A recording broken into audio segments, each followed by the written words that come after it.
Hi everyone, Kevin here from Golf Guy Reviews, and in today's video I just want to do a quick recap and reaction to the press release from Nike that they're releasing their brand new golf shoes for 2020 in April, the Nike Air Zoom Infinity Tour.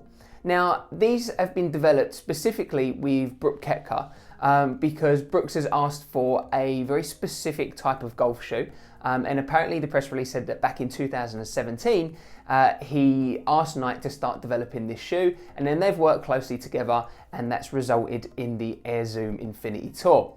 Now, this golf shoe is quite a huge departure from a lot of what Nike's done so far. It's a very, very trainer style shoe, and that's exactly what Brooks has asked for.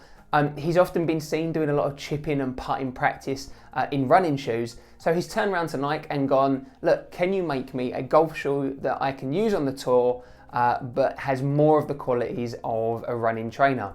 Now, Nike aren't unversed to doing a more casual style or using some of their old traditional running style trainers for their golf shoes. If you want, you can take a look at my reviews for the Air Max, or I've got the upcoming review of the new Air Max Mesh, as well as the limited edition Air Max 97, which only just come out a couple of days, in fact, the morning of the press release. So, you know, they've used their previous style running trainers before for inspiration, but if I'm being entirely honest, those golf shoes, although they've been used by tour players and can be used out there as an everyday golf shoe, or if you're trying to use it professionally, you can use it as a professional golf shoe, they're not running trainers. They don't have that running trainer feel. If you put on the Air Max 1G compared to a normal trainer Air Max, you can definitely feel the difference. There's a normal Air Max is a lot softer. A running trainer is a lot more lightweight because of the sole that you have to use to get the traction on a golf shoe. They're just a lot more softer than a normal shoe. The golf shoes tend to be quite firm and hard and rigid and don't give you that all-day comfort. So this looks something completely different. So when we take a closer look at the Infinity Tour, they're doing quite a few things different here. Firstly, with the upper, you can see that Nike are proposing that they're going to use their Flyknit waterproof upper. Now, this is a waterproof upper they use on their top football boots, such as I think the Mercurials and the Vapor, so maybe off the top of my head. I think this is a really, really good move because that's a lightweight, thin, comfortable knitted technology that's still waterproof. So if you take a look at the Air Max 90, the mesh that they're using there, that's just a bog standard mesh on those. They're not waterproof. Again, if you look at the Air Max 97s, which have only just come out, they're not waterproof either. So this is definitely a step in the right direction for them. They've got the technology there, so they should totally be using it. They're also using the React midsole foam, which they've used in other golf shoes already before. It's in the Vapor React 2s, and I own a pair of those. I love those. They're very, very comfortable, very, very soft. But they're actually combining the React foam with the Zoom midsole as well, the mid layer as well. And so that's going to be an incredibly comfortable, potentially, golf shoe there. It'll be interesting to see how those two work together, whether that golf shoe will be actually too soft and squidgy. Does it give you the kind of connection to the ground that you're going to want in a golf shoe? But certainly that is going to feel more like a trainer than a traditional golf shoe. So that's going to be something really, really interesting to see how that pans out. The other thing that I think looks really, really interesting with these shoes is actually the sole plate. And the way that the spikes or the studs or the cleats, whatever you want to call them, have been laid out. So there's only 3.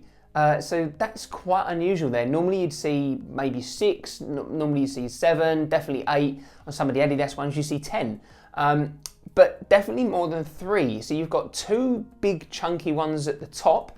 On the front of the foot, around the ball of the feet there. Very, very wide, big coverage, I suppose, in terms of the stud pattern, but there's only 2. And then on the heel, you've got 1. You've just got this massive monster of a cleat at the back that covers pretty much the whole of the ball of your feet.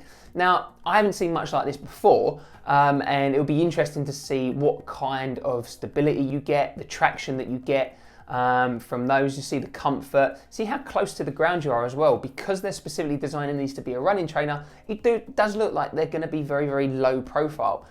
Personally, I really, really like the look of these. I know some people are not quite keen on the running style of a golf shoe. That's fair enough. A lot of people out there want to stick to their traditional styles.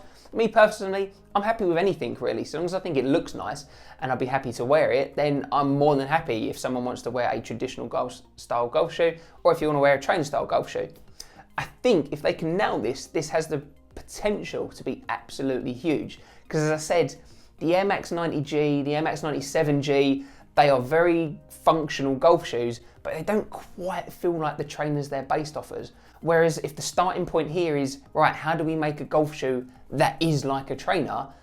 And I'm going to work with Brooks Koepka to develop these and get them exactly how we want them, there's very, very good potential here. Interested to know what you think? Let me know down in the comments. Do you like the look of these golf shoes? Are you going to be picking up a pair? Are you excited for them? Do you think that this is the way that golf shoes should be going? Or do you think that golf shoes should just remain traditional looking golf shoes that look more like shoes and are more built for stability? Or are you comfortable with the fact that the trend at the moment seems to be going in this trainer style direction? Be really keen to know what you think, so let me know down in the comments. Now, I'll definitely be giving the Air Zoom Infinity Tour a review when they come out in April 2020, so make sure you look out for my review there. And if you enjoyed this video, hit that like button. And if you haven't done so already, please subscribe to my channel and hit that bell notification so you can keep notified and up to date of all the latest reviews I provide of golf shoes, clothing and tech, all here on Golf Guy Reviews.